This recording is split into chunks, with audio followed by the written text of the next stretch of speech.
mas masahol pa kung nakita nila yung nakita ko.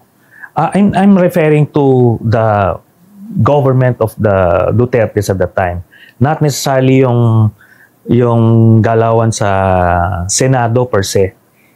Yung administration ni Duterte is the worst in history. No? Grabe yung patayan, giniba yung iba't ibang institusyon, yan yung media, ABS-CBN, di ba? Rappler, Inquirer, talagang sinira nila. Pati yung church, in-intimidate, hinaras, may mga parang pinatay. Civil society, talagang, in-intimidate. Yung political opposition, di ba? Pinersecute. Si Senator De Lima, without any crime, pinakulong. They tried it sa akin as well. Falling short of that, pinailan ako ng kaliwat kanang libel cases, mga harassment cases, and even yung aking amnesty, kinancel nila para lang mapakulong ako. So maraming ginawa. Tapos habang ginagawa nila yan, to check yung mga watchdogs of society, biglang nagnanakaw sila behind the scenes. Yung Farmally, tens of billions of pesos na ninakaw dyan. Kaakibat niyan yung pagbili ng Sinovac. Tinubuan nila yon. Yung bawat bili nila ng isang vial ng Sinovac vaccine, tinubuan ng 2,000 piso. 50 million vials ang bilhin natin. So with just one deal, 100 billion pesos ang kinita. Itong grupo rin nila Duterte, nila Michael Yang, it's the same people. Tapos ito yung sa DPWH, sa Customs, BIR, iba't ibang sindikato ang tinayo nila. Kaya so much worse yun ang nangyayari noon. Kung sa ganitong levels, siguro wala. Kasi noong time na yun, centralized kina Bongo, Duterte. Sila yung nagnanakaw. Yung kay Pulong, biruin mo, 51 billion pesos in one district. Kahit itong nakakahimatay na ng mga amounts nung mga lumalabas ngayon, pero it's nothing compared to the 51 billion ni Pulong, the presidential son.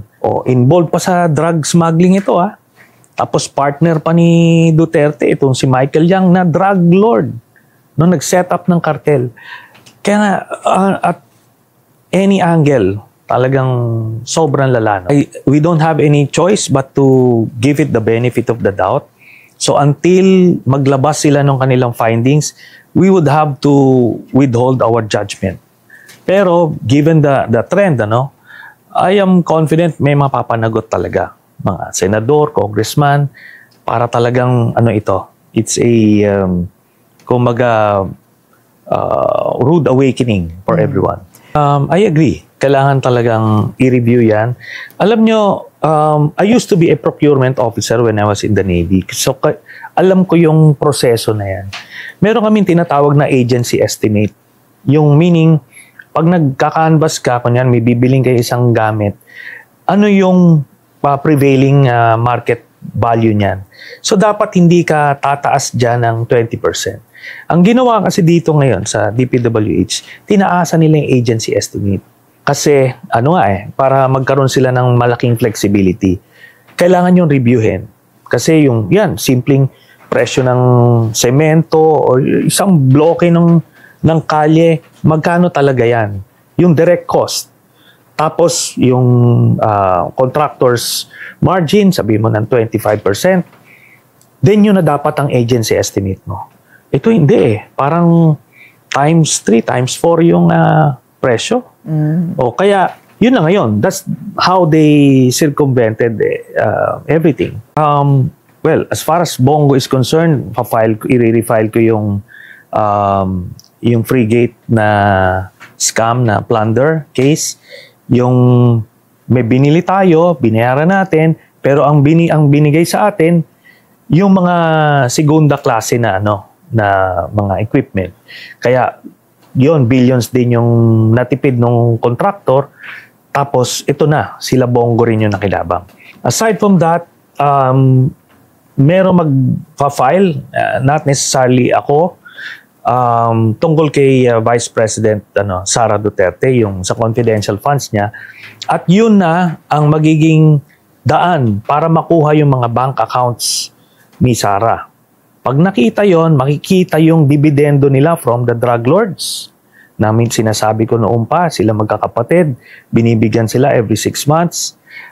Tapos, meron pa sila makikitang iba dyan.